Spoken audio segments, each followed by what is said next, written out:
Salut l'équipe type, bienvenue sur la chaîne d'Arrêt au Stand. On est ici pour tailler le bout de gras et discuter F1 entre passionnés. Tout ce qui tourne autour des paddocks, les pilotes, les écuries, les enjeux, mais aussi le business et les dramas. On va analyser certaines actualités ensemble, histoire de bien comprendre le microcosme qu'est la Formule 1.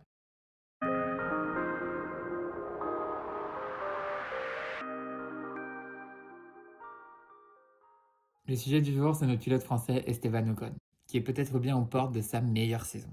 Tous les ingrédients sont réunis. Il faut savoir qu'il est en F1 en tant que pilote titulaire depuis 2016. Ça commence à remonter. Il va entamer sa 9e saison avec sa 4e écurie. Il a donc de l'expérience. Il faut aussi noter qu'il aura su s'adapter et tenir bon pendant des périodes d'instabilité comme pendant les transitions entre Force India et Racing Point ou encore Renault Sport et Alpine. On peut ajouter comme atout une grande capacité d'adaptation.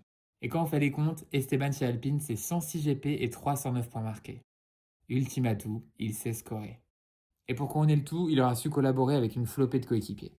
Il a ainsi tenu la dragée haute à des pilotes de renom, comme Daniel Ricciardo, Fernando Alonso et Pierre Gasly, tous vainqueurs de Grand Prix, et même un champion du monde dans la personne de Fernando. Esteban s'est composé et rivalisé avec différents coéquipiers. Mais comment ne pas citer la ribambelle de profils au niveau de l'équipe dirigeante? Accrochez-vous car la liste est longue.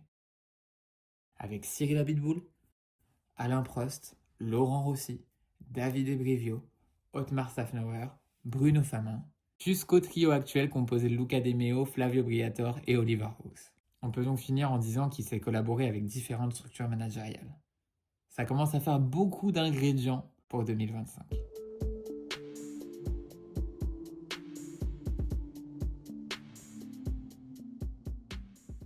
On pourrait penser que le natif de Normandie va arriver au bout du rouleau après 5 saisons éreintantes au sein du groupe Renault. Mais il en est rien.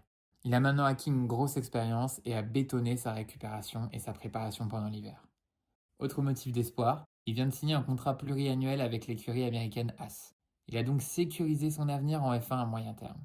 Parce que rappelons-le, il avait connu une saison sans F1 en 2019. Et il veut sans doute plus jamais revivre ça. Alors oui, Haas, ça fait pas rêver, mais laissez-moi vous convaincre du contraire.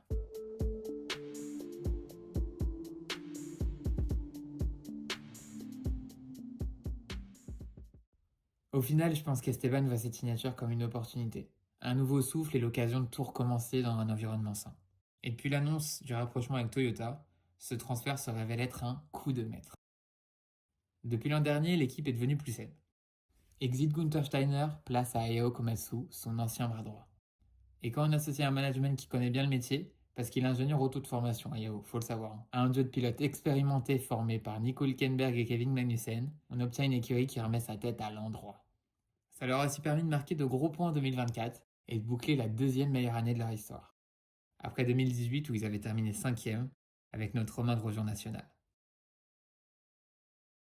Et en octobre dernier, on a appris la grande nouvelle. Toyota, via sa branche sport Gazoo Racing, s'associait avec l'équipe US. C'est un partenariat technique qui va permettre à Haas de devenir à terme beaucoup plus indépendante des pièces Ferrari. Mais on n'est pas non plus à l'abri d'un retour aux affaires de la marque japonaise à ce niveau. Ils vont pouvoir profiter des infrastructures de Toyota à Cologne pour le design, la conception et la fabrication. On est donc sur un banger. Alors même si les effets positifs vont mettre plusieurs mois à être visibles, on peut espérer des incursions régulières dans le top 10 pour Haas en 2025. Passons maintenant au pédigré de son coéquipier. Oliver Biermann, c'est un rookie soutenu par Ferrari qui sera le coéquipier du français. Et associer un petit nouveau et un pilote expérimenté, c'est du win-win. L'ancien profite de la fraîcheur et du challenge qu'apporte le rookie, qui profite de l'expérience et des retours techniques de l'ancien. Je pense vraiment que c'est un très bon duo de pilotes. En tout cas, très prometteur.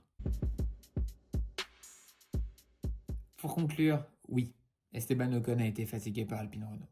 Mais aussi un grand oui, qui dit que Haas a tout pour devenir l'opportunité parfaite pour se relancer et construire pour l'avenir. On lui souhaite en tout cas tout le meilleur pour cette saison 2025 de Formule 1. Et on aura les premiers éléments de réponse lors des essais hivernaux prévus du 26 au 28 février à Bahreïn. Il a d'ailleurs glissé il y a quelques jours qu'il avait vécu chez Haas son meilleur test en F1 lors d'une journée de tournage à Jerez en Espagne. Merci à vous, c'est toujours un plaisir de discuter F1 entre passionnés. N'hésitez pas à me donner vos impressions et vos retours en commentaire, j'y répondrai avec plaisir. Et si vous avez aimé cette vidéo, je vous invite à vous abonner et à laisser un pouce bleu pour me soutenir.